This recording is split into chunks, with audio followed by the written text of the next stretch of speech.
Então, levando em consideração esses dois critérios, nós temos uma prática que é ao mesmo tempo extremamente eficaz e extremamente segura, a curto, médio e longo prazo. A maioria das escolas utilizam apenas um desses critérios e algumas, como o exemplo que eu acabei de citar, não utiliza nenhum desses critérios.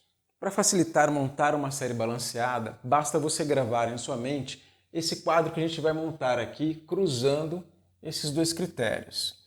Então, primeiro, na coluna, a gente vai levar em consideração o equilíbrio vertebral e a movimentação espinal. Então, nós temos primeiro as posições de equilíbrio vertebral e as flexões. Então, nós podemos fazer com a coluna o movimento de flexão para frente, anteflexão.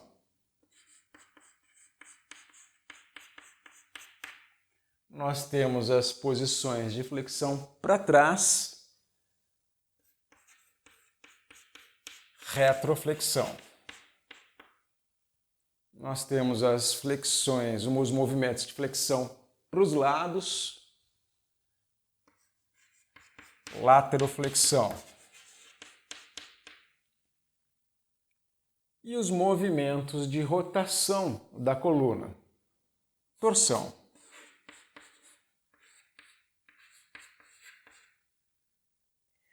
Nós temos ainda alguns asanas, alguns aspectos que nós podemos treinar na prática de asana que a gente considera complementares, que são os asanas de abertura pélvica,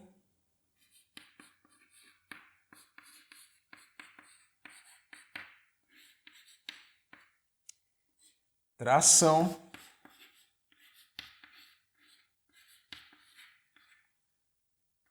e os musculares, que treinam força. E precisam ser observados porque leva em consideração um outro aspecto de compensação, que não está levando em consideração exatamente a coluna, mas o aspecto muscular. Você tem que ter um trabalho intenso de ganho de elasticidade da musculatura, mas se você só alonga, você enfraquece a musculatura. Você precisa tonificar a sua musculatura para que você tenha ao mesmo tempo mobilidade, mas tenha tônus. O segundo critério a gente vai colocar aqui na horizontal.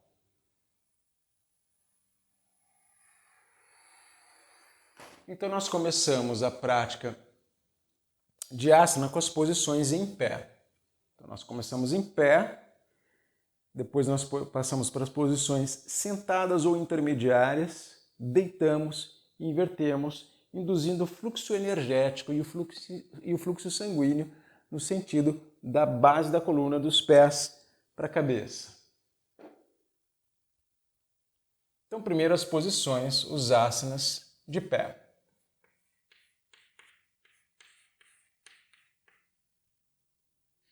Depois vem as posições sentadas ou intermediárias. Eu prefiro usar o termo intermediário, asanas intermediários, porque as posições sentadas dão uma ideia um tanto limitada.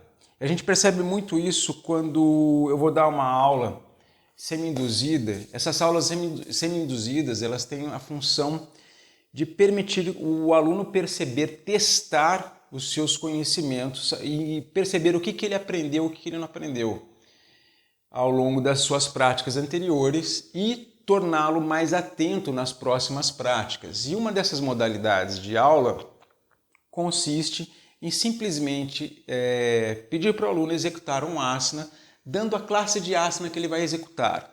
Se é um asana de equilíbrio vertebral, anteflexão, flexão para trás, flexão para os lados ou flexão ou torção. E se o asana é em pé, se ele é sentado, se ele é deitado. O que acontece é que nós temos muitos asanas que não são dos asanas de pé, não são os asanas deitados, mas também não são os asanas deitados.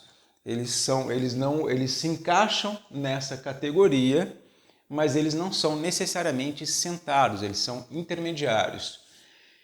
E quando eu instruo o aluno a fazer os asanas sentados, ele fecha a mente dele e pensa somente naqueles asanas que ele realmente está sentado. Ele literalmente esquece todos os outros asanas que não são de pé e não são os deitados. Isso muito mais com o iniciante.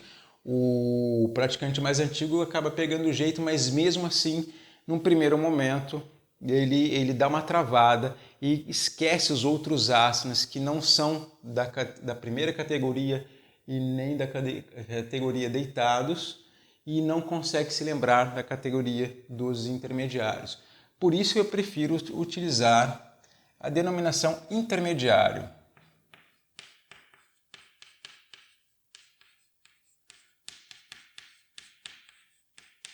Porque ela é mais abrangente. Depois das posições intermediárias, nós vamos para as posições, para os asanas deitados.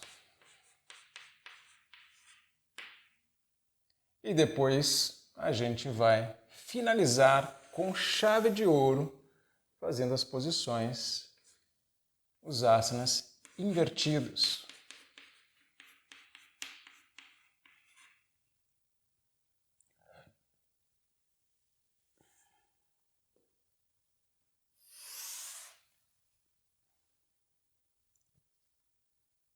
Com esse quadro na cabeça,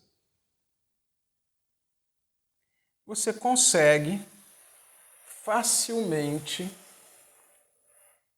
montar uma série balanceada. Vamos ver aqui agora alguns exemplos.